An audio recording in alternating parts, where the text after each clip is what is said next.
शुरुआत कर रहे हैं हम दिल्ली के पूर्व उप मुख्यमंत्री मनीष सिसोदिया की खबर के साथ।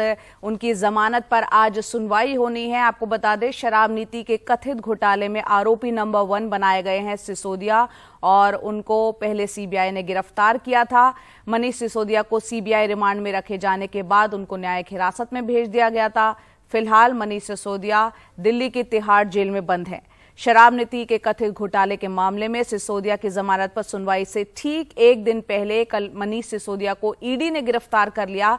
ये गिरफ्तारी 100 करोड़ रुपए की मनी लॉन्ड्रिंग के मामले में हुई है। अब इस मामले में आज उनकी कोर्ट में पेशी होनी है। ईडी की टीम ने कल मनीष सिसोदिया से 8 घंटे तक पूछताछ करने के बाद उन्हें गिरफ्तार किया और ईडी के सूत्रों के मुताबिक मनीष सिसोदिया से के कविता की भूमिका और 100 करोड़ की रिश्वत को लेकर भी सवाल किए गए।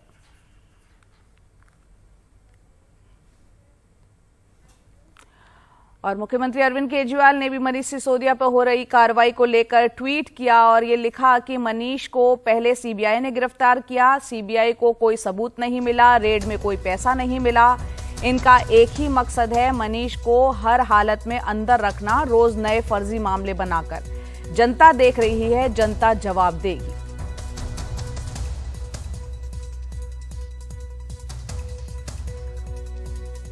तो ये जो पूरा मामला चल रहा है, इस पर बीजेपी और कांग्रेस की क्या प्रतिक्रिया है वो भी देख लेते हैं। ईडी के द्वारा एक लंबी पूछताछ के बाद मनीष सिसोदिया की गिरफ्तारी ईडी के द्वारा भी यह स्पष्ट करती है कि भ्रष्टाचार की जड़ें बहुत गहरी है। दोस्तों, ये लोकतंत्र है, यहां भ्रष्टाचारी चाहे कितना भी बड़ा हो, भ्रष्टाचार की जड़ें चाहे कितनी भी बड़ी हो, जांच एजेंसियों को आप डरा धमका नहीं सकते, दबाव नहीं बना सकते और दूध का दूध पानी का पानी होगा ही होगा।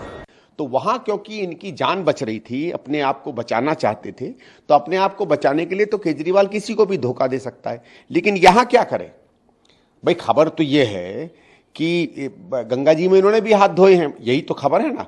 तो जब गंगा जी में खुद हाथ धोए हैं तो अकेले कैसे छोड़ देंगे? तो फिर उस व्यक्ति का जो केवल आपका मुखौटा बन के इस पूरे कांड में काम कर रहा था, उसके बचाव में तो उतरना पड़ेगा केजरीवाल को।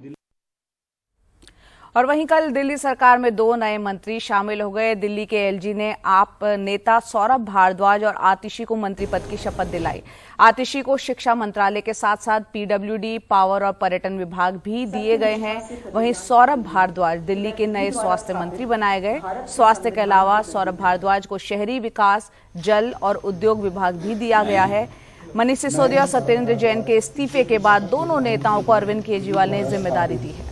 भारत के संविधान के प्रति सच्ची श्रद्धा और निष्ठा। तो ये कल शपथ ग्रहण समारोह हुआ है। 2 मंत्री क्योंकि इस वक्त जेल में हैं और उनका इस्तीफा मंजूर हो गया था, उसके बाद 2 नए मंत्री बने हैं, आतिशी और सौरभ भारद्वाज।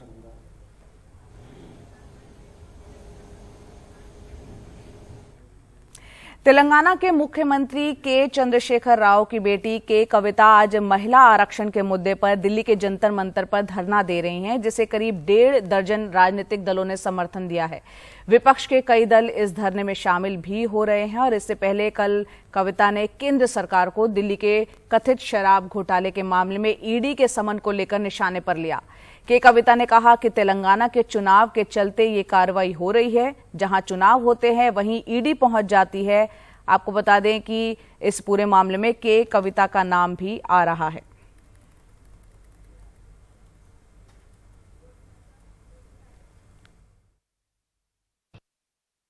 इयर्स के बाद भी हम अभी सिर्फ चर्चा ही कर रहे हैं।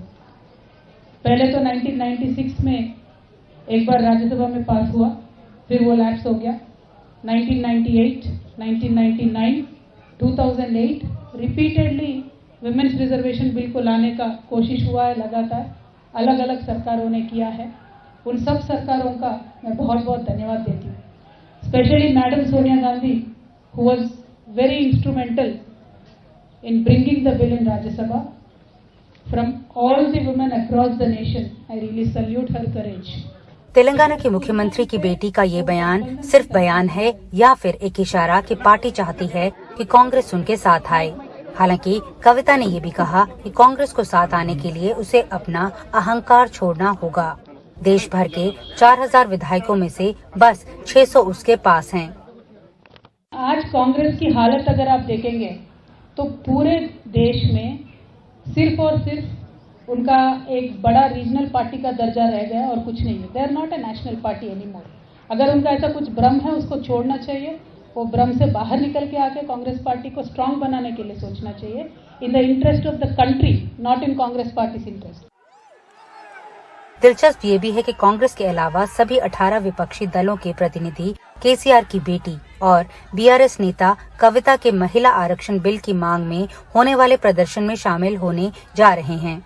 जानकारी के मुताबिक इसमें national conference, PDP, Akali Dal, TMC, JDU, RJD, Samajwadi party, CPI, CPM, NCP, Shiv Sena, Uddhav Thackeray, JMM, AAP और कुछ निर्दलीय सांसदों के साथ साथ 29 राज्यों की महिलाओं के संगठन शामिल होंगे। वैसे कविता अब ईडी के सामने 11 मार्च को पेश होंगी। माना जा रहा है कि उनसे हैदराबाद के कारोबारी रामचंद्र पिल्लई के सामने बिठाकर पूछताछ की जा सकती है। ईडी ने पिल्लई को सोमवार को गिरफ्तार किया था। ईडी पीएमएलए एक्ट के तहत कविता का बयान दर्ज करेगी। ईडी के पास पिल्लई की हिरासत 12 मार्च तक है। 13 मार्च को उन्हें फिर से दिल्ली की अदालत के समक्ष पेश किया जाएगा। कविता का आरोप है कि मोदी सरकार जानबूझकर विपक्ष को टारगेट कर रहा है।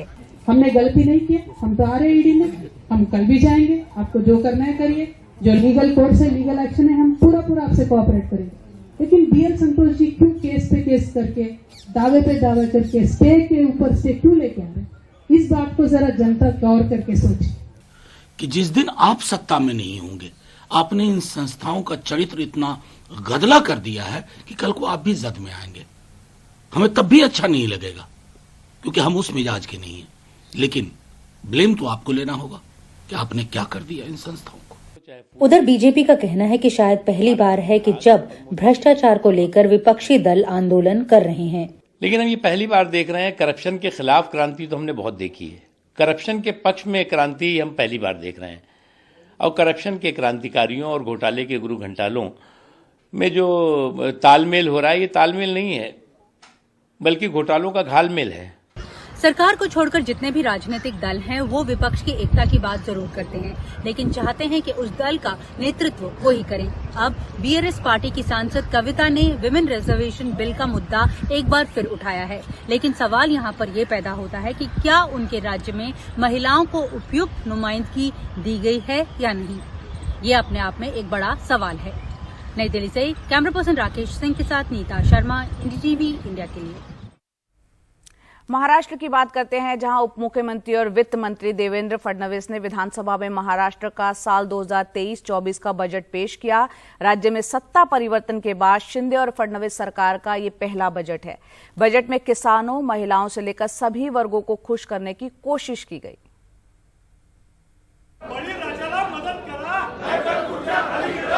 बजट के पहले विधानसभा के बाहर विपक्ष ने विरोध प्रदर्शन कर नारा लगाया कि किसानों की मदद करो, नहीं तो कुर्सी खाली करो। हा पहिला सन 2023-24 का अर्थसंकल्प लोकशाहीच्या सर्वोच्च व्यासपीठावर सादर करताना राज्य के वित्त मंत्री देवेंद्र फडणवीस ने केंद्र सरकार की तर्ज पर सबसे पहले किसानों के लिए हर साल 6,000 रुपए देने की घोषणा की और 1 रुपए में फसल बीमा देने का दावा किया।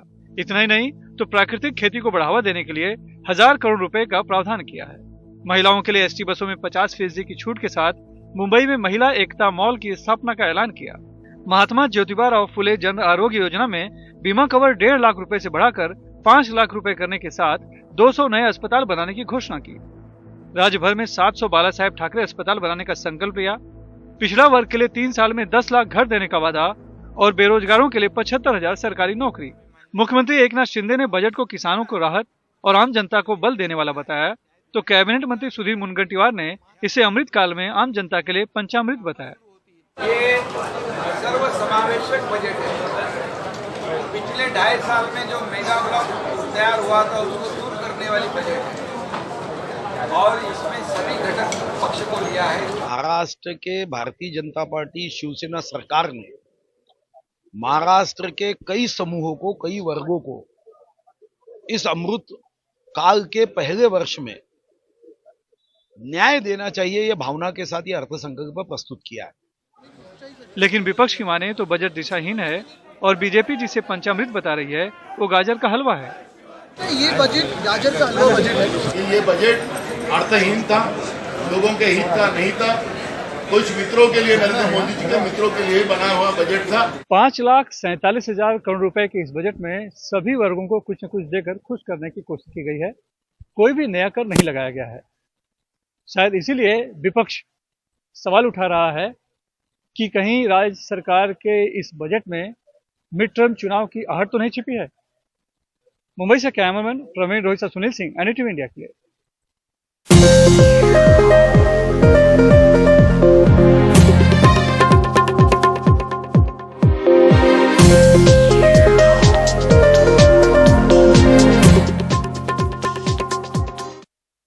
जम्मू में कई लोगों को पुलिस ने हिरासत में लिया है क्योंकि वो सरकारी भर्तियों में निष्पक्षता की मांग को लेकर प्रदर्शन कर रहे थे। दरअसल एक ब्लैक लिस्ट हो चुकी कंपनी पुलिस समेत दूसरे सरकारी महकमों की बहाली के इम्तिहान करा रही है। ये विरोध इसी ब्लैक लिस्टेड कंपनी को लेकर है। आइए देखते हैं इस पर हमारे सहयोगी नजीर मसूदी की रिपोर्ट।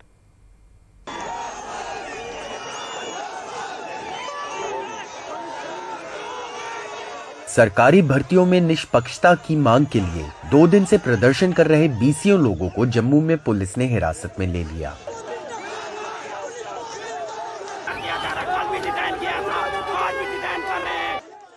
जम्मू कश्मीर में विरोध प्रदर्शन इसलिए हो रहे हैं क्योंकि पुलिस समेत दूसरे सरकारी महकमों की बहाली के इम्तिहान एक ऐसी कंपनी करवा रही है जो ब्लैकलिस्ट की जा चुकी है। लेकिन इन विरोध प्रदर्शनों के बावजूद जम्मू कश्मीर सेवा चयन बोर्ड उसी एजेंसी के जरिए इम्तिहान करवाने के फैसले पर कायम है। JKSSB विभिन्न पदों के लिए 16 मार्च 2023 से 5 अप्रैल 2023 के बीच केंद्र शासित राज्य जम्मू कश्मीर के विभिन्न परीक्षा केंद्रों में एक कंप्यूटर आधारित लिखित परीक्षा करवा रहा है। विवादित कंपनी एप्टेक को कई राज्य ब्लैकलिस्ट कर चुके हैं और दिल्ली हाईकोर्ट तो परीक्षा में धोखाधड़ी और जालसाजी के लिए उस पर जुर्माना भी लगा चुका है। दिसंबर में जम्मू कश्मीर अदालत ने भी एजेंसी को दोषी करार देते हुए इसके इम्तिहान करवाने पर पाबंदी लगा दी थी। लेकिन जम्मू कश्मीर प्रशासन ने हाईकोर्ट की खंडपीठ में इस फैसले को चुनौती दी। प्रदर्शनकारियों का कहना है कि वो अपना विरोध जारी रखेंगे और सरकार से सवाल करते हैं कि ये परीक्षाएं ऐसी एजेंसी को क्यों नहीं सौंपी जाती जिसका रिकॉर्ड साफ हो। कल वुमेन्स डे था ना सर, वुमेन्स डे पे हमने डंडे खाए हैं। एलजी साहब से मुलाकात हुई? एलजी साहब के टाइम का है सर, उनके पास हमारे पास टाइम है, उनके लिए हमारे पास टाइम नहीं है। मतलब जम्मू कश्मीर का यूथ, इन्होंने बोला था यूटी बनेगी तो ये होगा वो होगा, क्या होगा सर? 3 साल से बैठे हुए हैं, एक एग्जाम इनसे ढंग से नहीं हो पा रहा है। सभी सियासी दलों ने एक दागी एजेंसी से परीक्षा करवाने पर राज्य के प्रशासन को आड़े हाथों लिया है। उनका इल्जाम है कि सरकार जम्मू कश्मीर के नौजवानों का भविष्य बिगाड़ने पर तुली है। लेकिन उपराज्यपाल मनोज सिन्हा कहते हैं कि पिछले 3 साल से भर्तियां निष्पक्ष ढंग से हो रही हैं और जम्मू कश्मीर में पक्षपात का दौर खत्म हो चुका है। पिछले 3 वर्षों में 30,000 सरकारी नौकरियां देने में हमें सफलता मिली है। पारदर्शी तरीके से दी गई है, किसी की सिफारिश पर किसी को नौकरी नहीं मिल सकती, ये व्यवस्था खत्म हो गई। जिन मामलों में शिकायत आई है उसकी जांच CBI से कराई गई है और मैं आपसे कहना चाहता हूं कि जिसने भी जो भी उसमें दोषी पाएगा, भारत के संविधान और कानून के अंतर्गत कठोरतम दंड उसे ऐसा मिलेगा कि भविष्य में कोई साहस न करे इस तरह की गलती करने का। लेकिन पिछले 2 वर्षों से सभी सरकारी भर्तियों पर सवाल उठे हैं। 1200 पुलिस सब इंस्पेक्टरों समेत पिछले 1 साल में CBI 4 भर्ती घोटालों की जांच कर रही है। भर्तियों के मामले में जम्मू कश्मीर LG प्रशासन की एतबारियत पर सवालिया खड़ा हुआ है। ये फैसला किसने लिया कि एक ब्लैक लिस्टेड एजेंसी को यहाँ एग्ज़ाम लेने का कॉन्ट्रैक्ट दिया जाएगा और युवाओं की आवाज़ सुनने के बजाय प्रशासन क्यों एक ब्लैक लिस्टेड एजेंसी का दिफा कर रहे हैं। श्रीनगर से नजीर मसूदी, NDTV। पुलवामा में शहीद हुए जवानों की पत्नी जयपुर में अपनी मांगों को लेकर 10 दिन से धरने पर बैठी हैं। उनकी कई मांगे हैं जिन्हें लेकर राज्य सरकार के कुछ मंत्री उनसे बात भी कर चुके हैं, लेकिन किसी तरह की कोई सहमति बनती फिलहाल नजर नहीं आ रही है। इनकी क्या मांग है और राजस्थान सरकार का इस पर क्या रुख है, देखते हैं आशा कुमारी सिंह की रिपोर्ट। मुख्यमंत्री निवास की तरफ जा रहे पुलवामा शहीद की पत्नियों को पुलिस ने आगे बढ़ने से रोका। 10 दिन से धरने पे बैठी ये महिलाएं मांग कर रही हैं कि उनके देवर को सरकारी नौकरी मिले, गांव में विद्यालय शहीद के नाम हो और एक जगह मांग है कि घर के सामने सड़क चौड़ी हो। हमारे घर पे गए थे कुछ मंत्री, तो वो घोषणा करके आए थे हमारे घर पे कि आपको देवर को नौकरी मिल जाएगी, आपको स्मारक की 4 दीवारी बन जाएगी, घर तक के रोड बन जाएगी। अब हमको 4 साल हो गई मंत्री के पास जाते हैं ना, तो मंत्री बोलता है विधायक के पास जाओ, विधायक के पास जाते हैं तो क्या मंत्री के पास जाओ, हमारे पास कैसे आई हो। तो हम 4 साल में इतने लेटर दे दिए होंगे कि पता नहीं, हमारे कोई गिनती नहीं है उसी की। एक ही तो नौकरी मांग रहे हैं हमें, मुख्यमंत्री थे कोई 2-2 नौकरी थोड़ मांग रहे, एक नौकरी मांग रहे देवर के लिए। हमने गहलोत सरकार से 3 मंत्री आए हैं और महिलाओं से वार्ता करके वापस लौट गए हैं, लेकिन फिर भी सहमति नहीं बन रही है। मुख्यमंत्री ने ट्वीट के जरिए कहा है कि शहीद के बच्चों का हक उनके देवर को नहीं दिया जा सकता, ऐसी परंपरा शुरू नहीं कर सकते। मुख्यमंत्री जी को ये पता कर लेना चाहिए कि इससे पहले भी देवर को, भाई को, भतीजे को, काका को, सबको नौकरी दी हुई है। वो फाइल तो मंगवा लो मुख्यमंत्री जी। आप किस आधार पर कह रहे हो नई परंपरा डालेगी? पुलवामा में जो शहीद हुए थे उनकी वीरांगनाएं आज भी यहाँ सचिन पायलट के घर के सामने धरना देकर बैठी हैं और लगता है कि इसमें जो राजनीतिक टक्कर है वो किसी तरह से सुलझती नहीं दिख रही है। कई मंत्री आए हैं, सचिन पायलट ने चिट्ठी लिखी है, गवर्नर ने तक चिट्ठी लिख दी है, लेकिन मुख्यमंत्री का कहना है कि जो रूल्स है उसमें संशोधन नहीं किया जा सकता है। और इसलिए नहीं किया जा सकता क्योंकि अगर हम परिवार वालों को नौकरी दे देंगे तो जो शहीद है उनके बच्चों का हक छीनना कितना उचित है, और तब तक लगता है ये गतिरोध जारी रहेगा। जयपुर से हर्षा कुमारी सिंह, एनडीटीवी इंडिया। बिहार के छपरा से मॉब लिंचिंग की घटना सामने आई है। यहाँ के जोगिया गांव के कुछ लोगों ने गो तस्करी के शक में नसीम कुरैशी नाम के शख्स को लाठी डंडों से उसकी पिटाई की, जिससे वो बुरी तरह से घायल हो गया। इसके बाद उसकी मौत हो गई। फिलहाल पुलिस ने इस मामले में 3 आरोपियों को गिरफ्तार किया है। वहीं अन्य आरोपियों की गिरफ्तारी के लिए पुलिस लगातार छापेमारी कर रही है।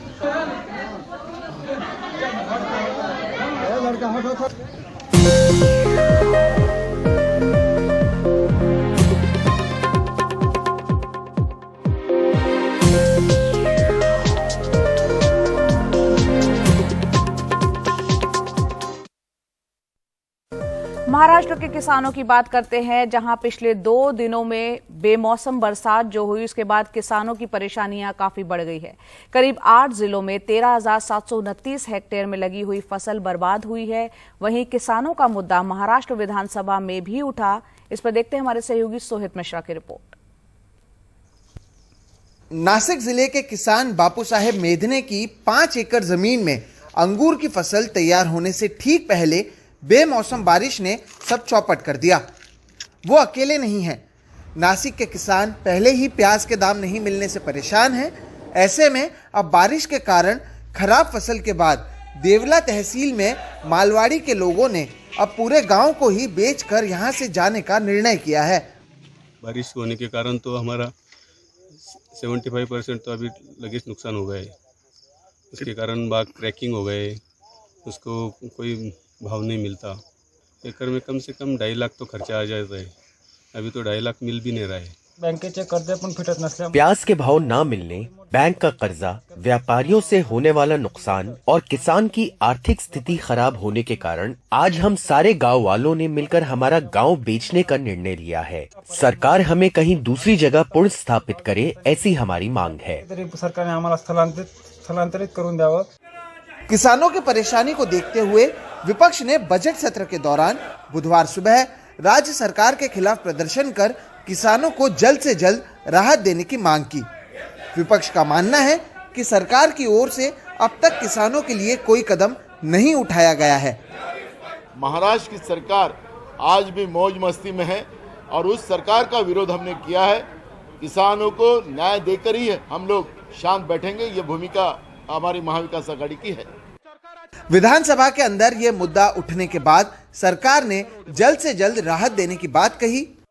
तात्काळ माहिती शासनाने मागवली आहे। सरकार ने किसानों को होने वाले नुकसान की जानकारी मांगी है। अब तक 8 जिलों में 13,729 हेक्टेयर जमीन पर नुकसान हुआ है। इन सभी जगहों पर जल्द से जल्द मदद की जाएगी। सरकार की ओर से प्याज को आर्थिक सहायता नहीं मिलने से किसान पहले से ही नाराज थे। ऐसे में हुई बेमौसम बारिश ने किसानों की परेशानी बढ़ा दी है। सरकार जल्द मदद करने का आश्वासन तो दे रही है, लेकिन यह मदद कितना होगा और कब दिया जाएगा, इसे लेकर अब तक कोई जवाब नहीं दिया गया है। नासिक से किशोर बेलसरे के साथ मुंबई से सोहित मिश्रा, एनडीटीवी इंडिया। और महाराष्ट्र की तरह मध्य प्रदेश का आलम भी यही है। यहां पर लगातार तीसरे दिन बेमौसम बरसात और ओलों से किसान परेशान है। खेतों में खड़ी फसल यहां पर बर्बाद हो गई है। राज्य में 15 से ज्यादा जिलों में गेहूं और चने की फसल को नुकसान पहुंचा है। सरकार ने सर्वे कराने के निर्देश दिए हैं। मौसम विभाग का कहना है कि अगले हफ्ते भी ये चक्र चल सकता है।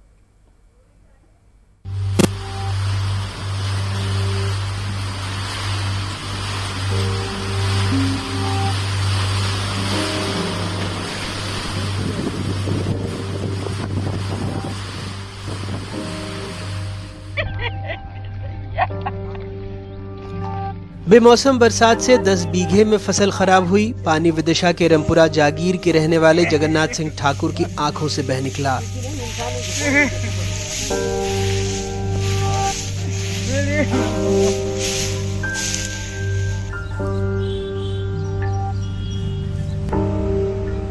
राजधानी भोपाल में नीलबढ़ इलाके में निरक सिंह का परिवार 8 एकड़ जमीन से पेट भरता है। गेहूं की आधी फसल आड़ी हो गई है। अब देखने में तो ऐसे कि कम दिख रही है, अपन आवे रहेंगे ना, उससे कछु गिर जाएंगे, कुछ लटक जाएंगे, वहीं रह जाएंगे, कुछ ऐसा रहेगा।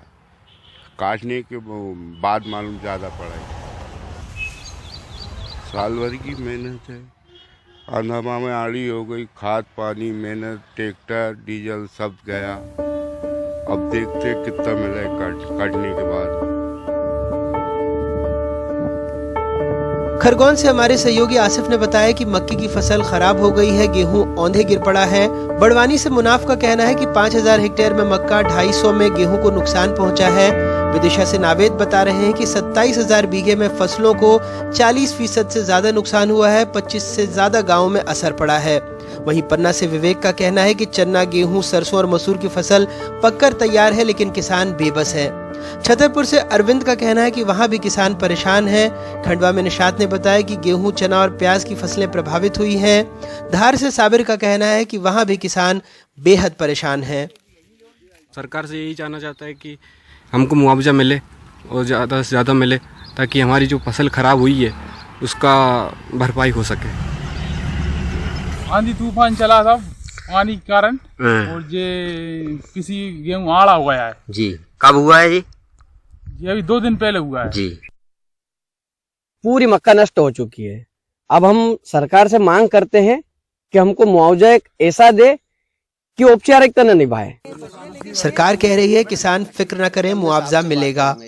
किसानों से मैंने उस दिन भी कहा था, मैं फिर अपने किसान बहनों भाइयों से कह रहा हूँ, जिनका नुकसान हुआ है वो चिंता ना करें। मैं साथ हूँ, सरकार साथ है।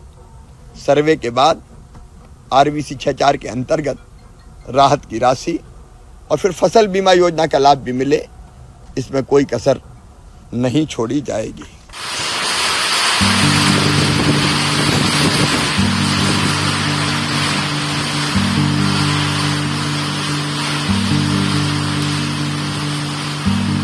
हालांकि मौसम अपनी मार से आने वाले दिनों में किसानों को बेजार कर सकता है। मध्य प्रदेश और देश के दूसरे राज्यों में भी हवा और बादलों की नजरें तिरछी ही रहेंगी। जो शुरुआती जानकारी मिल रही है उसके मुताबिक चने की फसल लगभग 40%, वहीं गेहूं और मक्के की फसल 10 से 40% तक खराब हो चुकी है। जानकार ये भी मान रहे हैं कि ओले और बेमौसम बरसात से जो गेहूं की फसल है उसमें चमक कम हो सकती है, दाने सिकुड़ सकते हैं और इससे उसका बाजार भाव 300 से 500 रुपए प्रति क्विंटल तक गिर सकता है, यानी किसानों को बहुत ज्यादा नुकसान। नई दिल्ली से अपने सहयोगी परिमल कुमार और भोपाल से कैमरा पर्सन रिजवान खान के साथ अनुराग द्वारी, एडीटीवी इंडिया।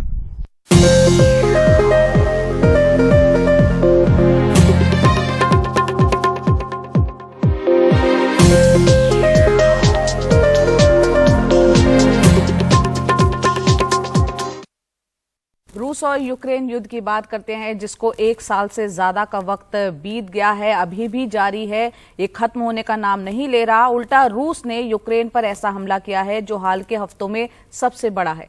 इसमें 9 लोगों के मारे जाने की खबर है। हमले यूक्रेन के कई शहरों पर किए गए, जिनमें कीव, खार्किव और ओडेसा प्रमुख है।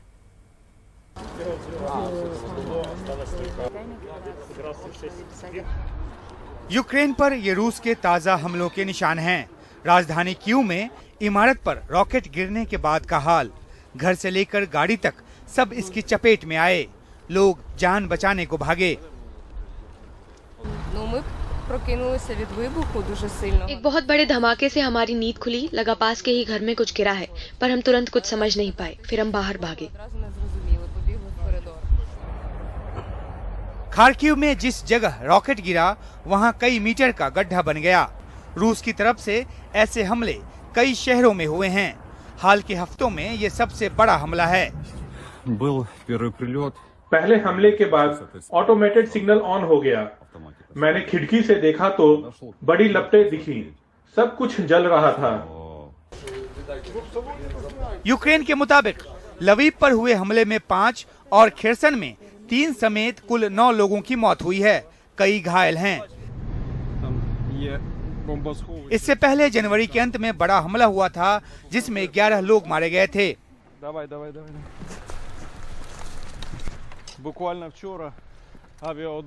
यूक्रेन के मुताबिक रूस ने कुल 81 क्रूज मिसाइलें दागी, जिनमें से 34 को यूक्रेन की सेना ने मार गिराया। इसके अलावा 4 ड्रोन भी मार गिराने का दावा किया गया है। रूस के ताजा हमले के बाद खार्किव और ओडेसा शहर में घंटों बिजली गुल रही। ज़पोरिज़िया परमाणु संयंत्र को यूक्रेन की तरफ से की जा रही बिजली आपूर्ति भी ठप हो गई है और अब ये डीजल जनरेटर के सहारे चल रहा है। एजेंसी रिपोर्ट के साथ उमाशंकर सिंह, एनडीटीवी इंडिया। भारत के पहले स्वदेशी एयरक्राफ्ट कैरियर आईएनएस विक्रांत पर कल ऑस्ट्रेलिया के प्रधानमंत्री एंथनी एल्बनीज का स्वागत किया गया। आईएनएस विक्रांत पर उन्हें गार्ड ऑफ ऑनर भी दिया गया। इस मौके पर उन्होंने कहा कि आईएनएस विक्रांत पर आकर मैं बहुत सम्मानित महसूस कर रहा हूं। साथ ही उन्होंने कहा कि मेरी यात्रा इंडो पैसिफिक के लिए ऑस्ट्रेलिया के दृष्टिकोण के केंद्र में भारत को रखने की प्रतिबद्धता दर्शाती है।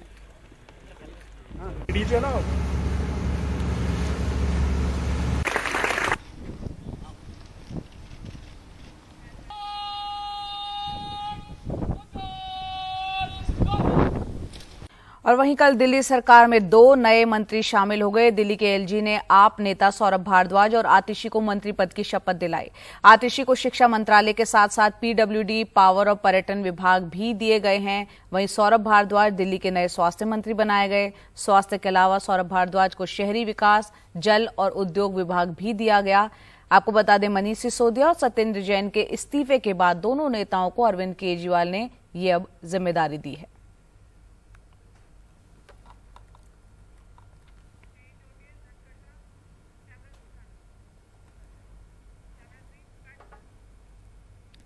और इस वक्त की अहम खबर आपको बता दें, संसदीय समितियों में उपराष्ट्रपति के निजी स्टाफ की नियुक्ति को लेकर विवाद हो गया है। यहां पर 20 संसदीय समितियों में 12 कर्मचारियों की नियुक्ति का मामला है। संसदीय समिति की कार्यवाही आपको बता दें गुप्त होती है।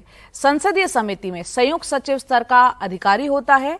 राज्यसभा के महासचिव को रिपोर्ट करते हैं ये अधिकारी। महासचिव संसदीय समितियों की कार्यवाहियों को रिपोर्ट देते हैं। तो यहां पर उपराष्ट्रपति का जो फैसला है उसको लेकर यहां विवाद खड़ा हो गया है। विपक्ष ने भी इस मुद्दे को उठाया है और निजी कर्मचारियों की नियुक्ति को कामकाज में सीधे दखल माना है।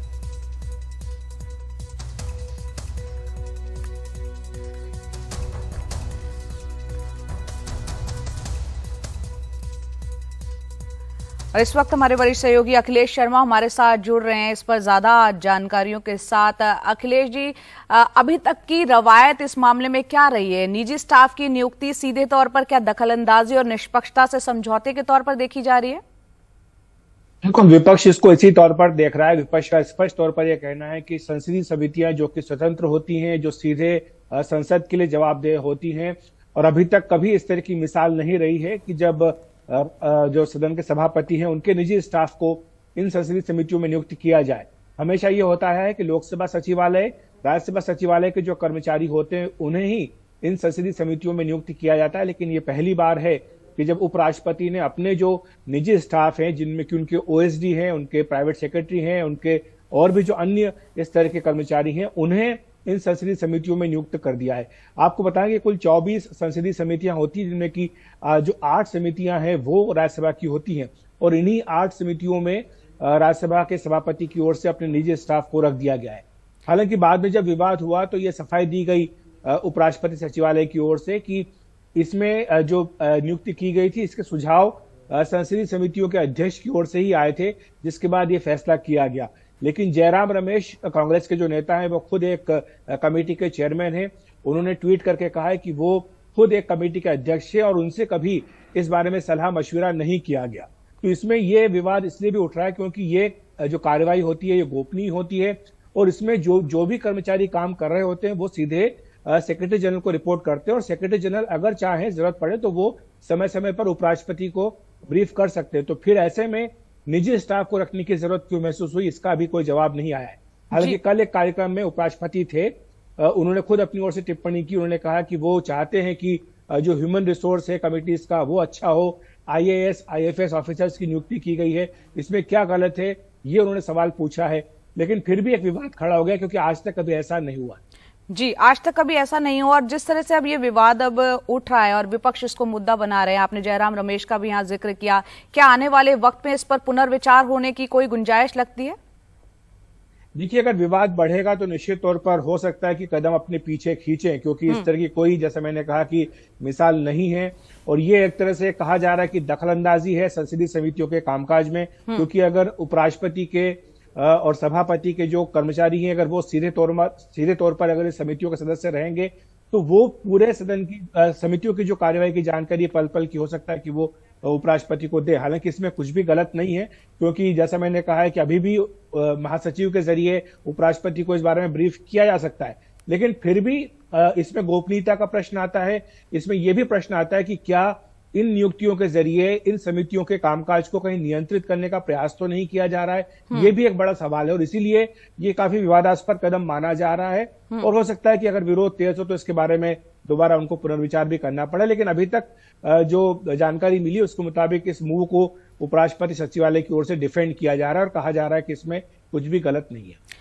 जी, बहुत बहुत शुक्रिया अखिलेश जी इस पूरी जानकारी के लिए। तो हमारे वरिष्ठ सहयोगी अखिलेश बता रहे थे किस तरह से संसदीय समितियों में उपराष्ट्रपति के निजी स्टाफ की नियुक्ति को लेकर विवाद हुआ है। संसदीय समितियों में 8 कर्मचारियों की नियुक्ति 20 संसदीय समितियों में हुई है, और इसकी कार्यवाही दरअसल गुप्त होती है। ऐसे में निजी स्टाफ की जो नियुक्ति हुई है उसकी निष्पक्षता को लेकर, उसकी दखलंदाजी को लेकर विपक्ष अब सवाल खड़े कर रहा है।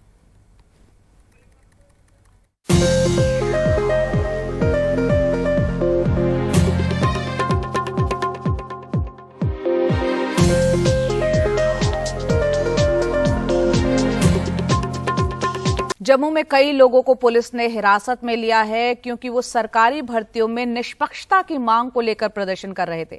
दरअसल एक ब्लैक लिस्टेड हो चुकी कंपनी पुलिस समेत दूसरे सरकारी महकमों की बहाली के इम्तिहान करा रही है। ये विरोध इसी ब्लैक लिस्टेड कंपनी को लेकर है। इस पर देखते हैं हमारे सहयोगी नजीर मसूदी की रिपोर्ट।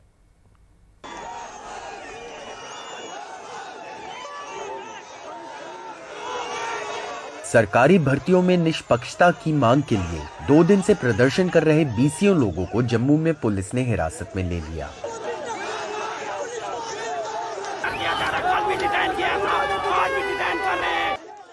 जम्मू कश्मीर में विरोध प्रदर्शन इसलिए हो रहे हैं क्योंकि पुलिस समेत दूसरे सरकारी महकमों की बहाली के इम्तिहान एक ऐसी कंपनी करवा रही है जो ब्लैकलिस्ट की जा चुकी है।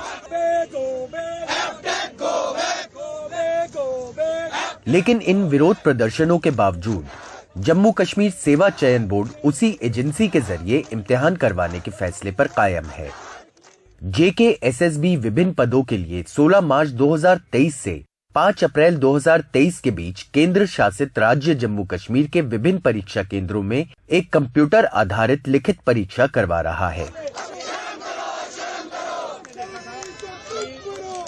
विवादित कंपनी एप्टेक को कई राज्य ब्लैकलिस्ट कर चुके हैं और दिल्ली हाईकोर्ट तो परीक्षा में धोखाधड़ी और जालसाजी के लिए उस पर जुर्माना भी लगा चुका है।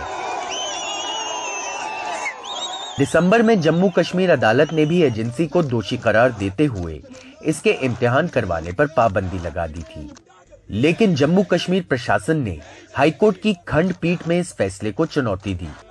प्रदर्शनकारियों का कहना है कि वो अपना विरोध जारी रखेंगे और सरकार से सवाल करते हैं कि ये परीक्षाएं ऐसी एजेंसी को क्यों नहीं सौंपी जाती जिसका रिकॉर्ड साफ हो। कल वुमेन्स डे था ना सर, वुमेन्स डे पे हमने डंडे खाए हैं। एलजी साहब से मुलाकात हुई? एलजी साहब के टाइम का है सर, उनके पास हमारे पास टाइम है, उनके लिए हमारे पास टाइम नहीं है। मतलब जम्मू कश्मीर का यूथ, इन्होंने बोला था यूटी बनेगी तो ये होगा वो होगा, क्या होगा सर? 3 साल से बैठे हुए हैं, एक एग्जाम इनसे ढंग से नहीं हो पा रहा है। सभी सियासी दलों ने एक दागी एजेंसी से परीक्षा करवाने पर राज्य के प्रशासन को आड़े हाथों लिया है। उनका इल्जाम है कि सरकार जम्मू कश्मीर के नौजवानों का भविष्य बिगाड़ने पर तुली है।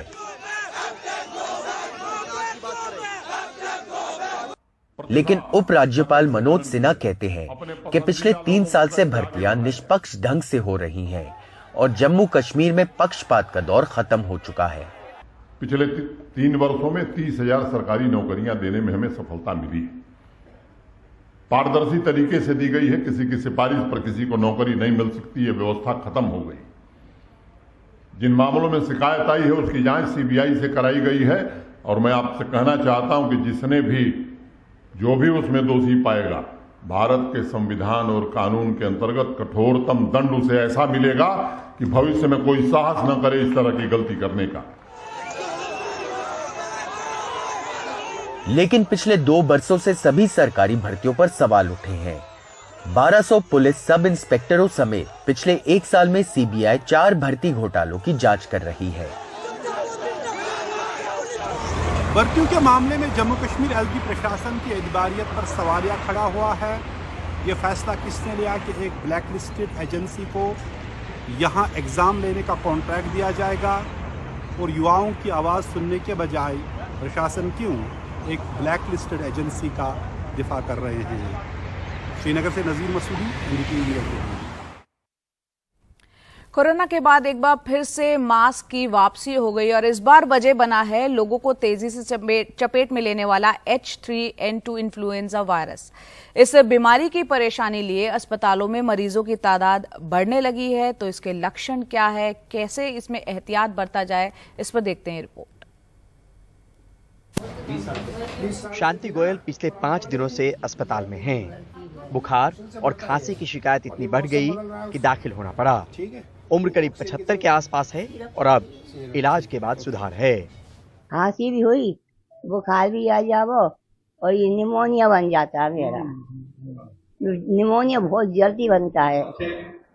मौसम बदलने के साथ ही H3N2 इन्फ्लुएंजा वायरस ने तेजी से लोगों को चपेट में लेना शुरू किया है। इससे बचाव को लेकर मास्क की फिर से वापसी हो गई है। IMA ने इस बीमारी में एंटीबायोटिक के इस्तेमाल से परहेज की सलाह दी है। सबसे पहला सिम्टम है कि बुखार, जो करीब 3 दिन रह सकता है और वो हाई ग्रेड भी हो सकता है, 100, 102 इससे ऊपर भी जा सकता है। और एक लंबी खांसी 3 हफ्ते तक, ड्राई कॉफ ऐसे खांसी रह सकती है। साथ में नाक बहना ये हो सकता है, कमजोरी आना, वीकनेस होना। एंटीबायोटिक्स तो करना ही नहीं है क्योंकि एंटीबायोटिक्स इस वायरल डिजीज में फायदा नहीं करेंगी और एंटीबायोटिक रेजिस्टेंस डेवलप होगा पेशेंट में। सांस रोग विशेषज्ञ की माने तो 10 से 15% मरीजों के लिए ये बीमारी खतरनाक है। वहीं ज्यादातर मरीजों में लक्षण माइल्ड ही हैं। ज्यादातर मरीज जो हैं वो माइल्ड वायरल फीवर से पीड़ित हैं और सिर्फ इसका जो सेवन है पैरासिटामोल का वही करना है, पानी खूब पीना है और बहुत जरूरी है कि हम अपने आप को आइसोलेट करें। आमतौर पे 5-7 दिन ये बीमारी रह के अपने आप ही चली जाती है। कुछ मरीज ऐसे होते हैं जिनको कि पहले से कुछ ऐसी बीमारियां जिनसे कि उनकी इम्यूनिटी कम हो जाती है, जैसे कुछ दवाई ले रहे हैं या उनके लंग डिजीज है, हार्ट डिजीज है, ऐसे मरीजों में बीमारी भयंकर रूप ले सकती है। H3N2 का खतरा इतना ज्यादा है कि दिल्ली के सफदरजंग अस्पताल ने तो मास्क अनिवार्य कर दिया है। मास्क अभी हमने जो डॉक्टर हैं उन्हीं को एक ऑर्डर कर दिया, ऑल ओपीडीज में compulsorily they are forced to wear. Corona और इन्फ्लुएंजा के लक्षण करीब करीब समान हैं। कोरोना के मामले भी थमे नहीं और देश में 3100 से ज्यादा फिलहाल कोविड के मामले हैं। जानकार कह रहे हैं कि टेस्टिंग कोविड की ज्यादा हो नहीं रही तो कहीं इन्फ्लुएंजा के बढ़ते मामले दबे पांव कोरोना की दस्तक तो नहीं। नई दिल्ली से परिमल कुमार, एनडीटीवी इंडिया।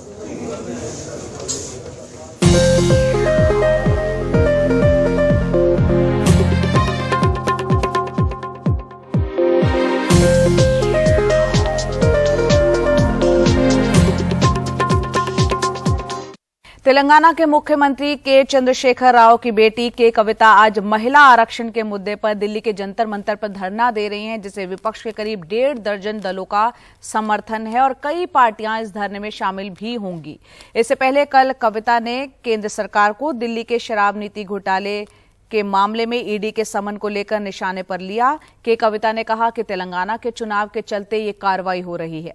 जहां चुनाव होते हैं वहीं ईडी पहुंच जाती है। आपको बता दें कि के कविता का नाम भी दिल्ली की शराब नीति के कथित घोटाले में सामने आया है, जिसमें कल उन्हें दिल्ली में ईडी के सामने पेश होना है। तमाम मुद्दों पर के कविता से बात की हमारे सहयोगी संकेत उपाध्याय ने।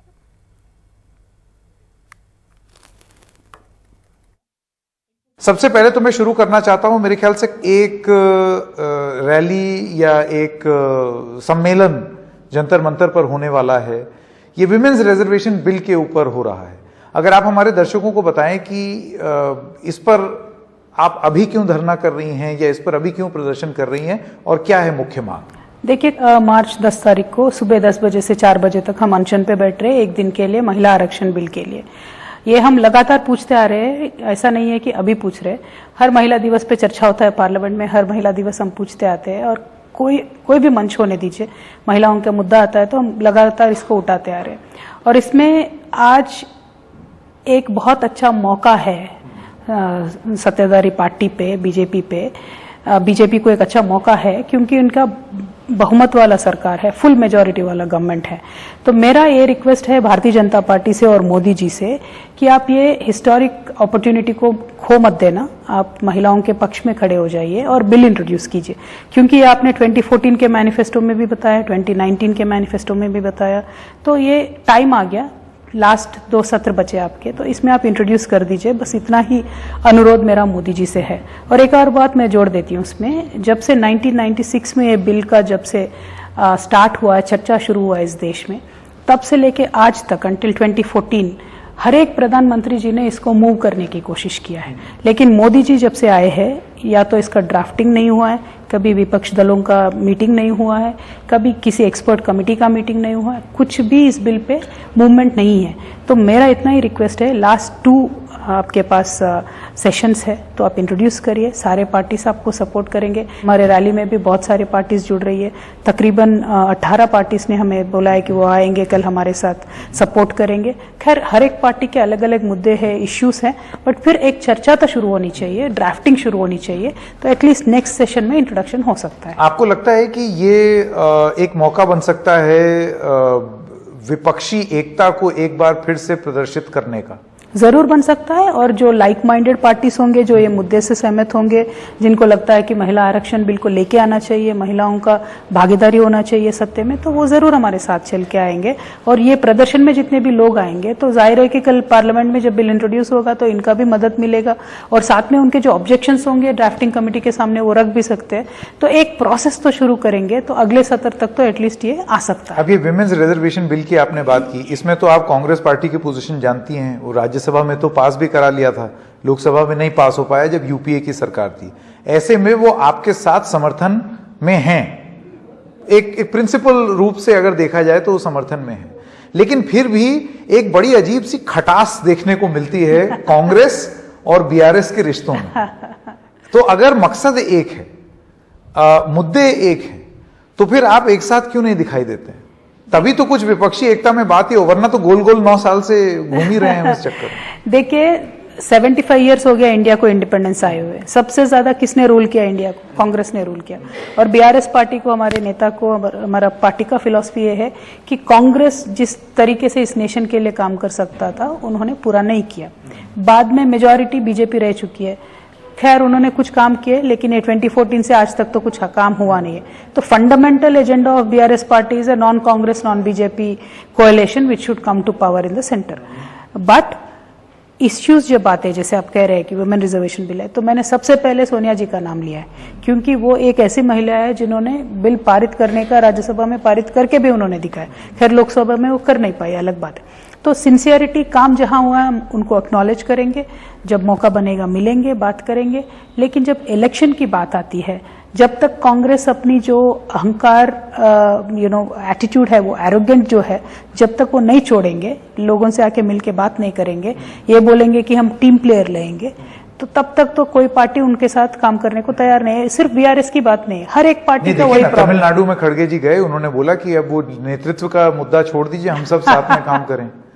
तो आपको नहीं लगता है कि एक खुले दिमाग से अगर एक इस तरीके का एक समीकरण बनता है तो आपको उसका समर्थन करना चाहिए? मैं क्या बोलती हूँ, कांग्रेस पार्टी सही में अगर खुले दिल से, खुले दिमाग से आती है और वो एक स्ट्रैटेजी बनाती है, तो अपनी स्ट्रैटेजी विपक्ष के सामने पेश करे। तब अगर बीआरएस आगे नहीं बढ़ती है तो तब हमारे रेस्पॉन्सिबिलिटी होगा। लेकिन जब तक वो काम वो नहीं करेंगे, हम क्यों सोचेंगे इसके बारे में? अगर वो करते हैं तब सोचा जाएगा जरूर उनका क्या है एजेंडा, क्या है इश्यू, क्या है। क्योंकि बहुत सारे इश्यूज में बीआरएस का एक रेवोल्यूशनरी एजेंडा है। हम मानते हैं कि एक बड़ी से बड़ी पानी के बांध होना चाहिए, बहुत सारे प्रोजेक्ट्स बनने चाहिए इरिगेशन में, क्योंकि हमने बंद के दिखाया है तेलंगाना में। लेकिन कांग्रेस पार्टी या बीजेपी के एजेंडा में ऐसे मुद्दे है ही नहीं, उनके एजेंडे तो अलग है। तो एजेंडा पे भी बात होना चाहिए। हम पहले भी कांग्रेस के साथ रह चुके हैं, तेलंगाना के गठन के पहले, लेकिन तब एक कॉमन में प्रोग्राम बना था जिसमें तेलंगाना पॉइंट था, इसीलिए हम मिलके काम किए। तो वो सब बन सकता है, लेकिन कब बन सकता है? When Congress will leave it's arrogance, और जो वो आत्मशोधन करके जब बाकी पार्टी के साथ मिलके काम करेंगे तब सोचेंगे जरूर। ठीक। एक सवाल मैं ये पूछना चाहता हूँ, अभी थोड़ी देर पहले आपका एक ट्वीट देखा जिसमें आपने ये कहा कि मेरा ये फंक्शन था दिल्ली में और सबको मालूम था, पोस्टर वगैरह सब छप गए थे, और फिर मुझको समन कर दिया ईडी ने 9 तारीख को, ये जानते हुए कि भी फंक्शन है। अब आप 11 तारीख को ईडी के सामने पेश होंगी। आरोप मुख्य रूप से आप क्या लगा रही हैं कि एनफोर्समेंट डायरेक्टरेट ने यह समन इसलिए दिया क्योंकि आपको धरना करने से रोकना था? देखिए, एनफोर्समेंट डायरेक्टरेट जो है, ईडी या सीबीआई या आईटी, पहले तो हम कहते थे कि ये पिंजरे में बंद है, कांग्रेस के पिंजरे में बंद है, लेकिन अब तो ऐसा लगता है कि पिंजरा कुछ नहीं है। ये तो बिल्कुल भारतीय जनता पार्टी के एक्सटेंडेड ऑर्गेनाइजेशंस हो गए, जैसे एबीवीपी हो गया, जैसे बीजेवाईएम हो गया, उसी तरीके के एक्सटेंडेड ऑर्गेनाइजेशंस हो गए। अनफॉर्चुनेट है, देश के लिए अनफॉर्चुनेट है, क्योंकि तेलंगाना में पिछले 8 महीने से एक ऐसा माहौल बना के रखा है कि पॉलिटिशियंस को छोड़िए, सारे के सारे बिजनेस पीपल को, सारे के सारे स्कूल्स को, कॉलेजेस को, इतने लोगों को इन्होंने रेड किया है। पता नहीं क्यों सडनली इलेक्शन के पहले इनको याद आ जाता है। तो इसीलिए आज पूरा देश में बच्चा बच्चा हर गली में जानता है, कोई भी प्रदेश में इलेक्शन होता है तो वहां मोदी से पहले ईडी पहुंच जाता है। तो ये बच्चा बच्चा जानता है। तो अगर ईडी मुझे बुला रही है, जाहिर है कि ऐसा इसी साजिश का कुछ एक होगा, सिंपल सी बात है। हम लेकिन डरेंगे नहीं, जाके उनका जवाब दे देंगे सवालों का। गिरफ्तार कर लिया तो मैं क्या बोलती हूँ, जो एक ये काला कानून है सेक्शन 50 ईडी के जो पास है, उसको रिपील करने के लिए हम बहुत से बार डिमांड कर चुके हैं। वो सुप्रीम कोर्ट में मैटर पेंडिंग है। उसके तहत होता यह है कि अगर मेरे ऊपर आप आरोप लगाते हो तो उसको गलत प्रूव करना मेरा बर्डन हो गया, तो वो नहीं कर सकती हूँ ना। मैं सिस्टम के अगेंस्ट कैसे जा सकती हूँ? आपके पास पावर है, आपके पास सिस्टम है, आप मुझे गिरफ्तार कर लेंगे तो क्या करेंगे? भुगतेंगे, कोर्ट के पास जाएंगे, कल को जनता की अदालत में जाएंगे, फिर हम और क्या कर सकते हैं विपक्षी नेता? पहले कांग्रेस पार्टी ने इमरजेंसी के टाइम पे मेसा का मिसयूज कैसे किया था, अब ईडी का मिसयूज ऐसा हो रहा है, and it is not good for the country. ये तो एक अनडिक्लेयर्ड इमरजेंसी है, तब तो इंदिरा जी ने तो फिर भी ये इमरजेंसी के टाइम का जो मीसा कानून था, ये उसी का एक्सटेंशन आप कह रही हैं, ये वाला कानून? अभी तो इनका बर्ताव देख के तो लग ही सा रहा है ना, क्योंकि इनका एक ही तरफ है नजर, ऑपोजिशन में ही करप्शन नजर आता है इनको। सीधे सीधे ऑन कैमरा 8 करोड़ रुपए बीजेपी के विधायक के घर में कर्नाटका में मिलते हैं, ईडी को दिखाई नहीं पड़ता है, ये तो वेकेशन में है या सो रहे होंगे। फिर सीधा सीधा कॉन्ट्रैक्टर सारे कर्नाटका के प्रधानमंत्री जी को लिखते हैं कि 40% आपके गवर्नमेंट कमीशन पूछ रहे हैं, तो कोई डिस्कशन नहीं होता है, कोई चर्चा नहीं होता है, कोई सुमोटो केस नहीं होता है। क्यों अपोजिशन के ही तरफ देखते हैं? मैं करप्शन किसी पार्टी में भी कंट्रोल ये टॉलरेट नहीं करना चाहिए, कंट्रोल करना चाहिए करप्शन को, लेकिन सिर्फ और सिर्फ ऑपोजिशन के तरफ ही ईडी, सीबीआई, एनआईए, आईटी सभी देखते हैं, क्योंकि ये इंडिपेंडेंट संस्थाएं नहीं रही है अभी। ये सारे extended version of Bharatiya Janata party है, ये लोकहित के लिए काम नहीं कर रहे, जनता के लिए काम नहीं कर तो रहे। आप ये कह रही हैं सिर्फ कि बीजेपी के लिए काम डबल स्टैंडर्ड है इन संस्थानों में? नहीं, सिंगल स्टैंडर्ड है इनका, सिंगल क्या एजेंडा है सिंगल? हाँ, सिंगल एक ही एक ऑपोजिशन पार्टी को टारगेट करना है। उनको मालूम है, क्लैरिटी है, क्योंकि उनको एक्सटेंशन पे एक्सटेंशन सर्विस का मिलते रहता है, उनके डायरेक्टर को, ईडी के डायरेक्टर को, एसबीआई के डायरेक्टर को, सेबी के डायरेक्टर को, एलआईसी के डायरेक्टर को, तो एक्सटेंशन मिल रहा है as a favour. They are working for the party, not the government, which is very unfortunate. और पार्लियामेंट में इनका इतना मेजॉरिटी है, आप लॉ पास कर देते हो कि 2 साल नहीं 3 साल एक्सटेंशन देंगे, 5 साल एक्सटेंशन देंगे, कोई कुछ कह नहीं सकता है क्योंकि मेजॉरिटी है। तो मैं वही बोलती हूँ, जितने स्पीड से आपने एक्सटेंशन का पार्लियामेंट में बिल पास कराया, उतने ही स्पीड से आप वुमेन रिजर्वेशन बिल भी पास कर सकते हो। तो मोदी जी से मेरा यही अनुरोध है कि उसी स्पीड से आप वुमेन रिजर्वेशन बिल पास कराइए, क्योंकि जिस देश ने, जो भी देशों ने वुमेन रिजर्वेशन देके वुमेन का पॉलिटिकल पार्टिसिपेशन बढ़ाया है, वो देशों का प्रगति बहुत अच्छा है, देखने को मिलता है। There is a lot of difference in governance, तो वो हमारे देश के लिए अच्छा है, जनता के लिए अच्छा है, not only just for women, it is good for the whole of democracy.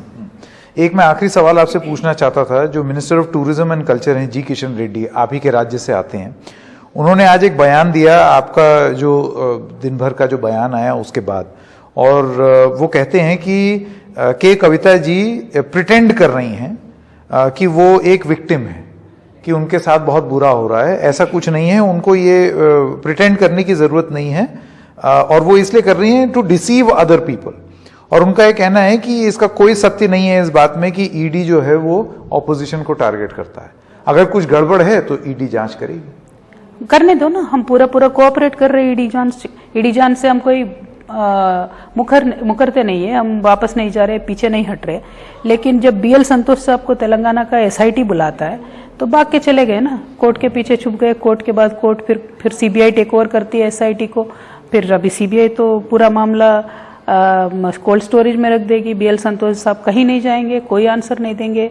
Adani जी के ऊपर हम पूरा ऑपोजिशन इतना शोर मचा रहा है, लोग भी आज बोल रहे हैं, सोशल एक्टिविस्ट बोल रहे हैं, कोई चर्चा नहीं होता है, कोई सुमोटो केस नहीं बनता है। ईडी तो फिर वेकेशन में जाएगी ना। तो friends of Modi, political friends of Modi, personal friends of Modi, they will not be interrogated, only opposition parties are targeted. बेचारे हमारे किशन रेड्डी साहब को ये सब पता नहीं है, वो सेंट्रल लेवल का ज्यादा उनको ये नहीं होता है नॉलेज, क्योंकि जो हमेशा झूठ बोलते हैं कि कितना सेंट्रल से फंड मिला है तेलंगाना में, उसके बारे में भी उनको पता नहीं होगा।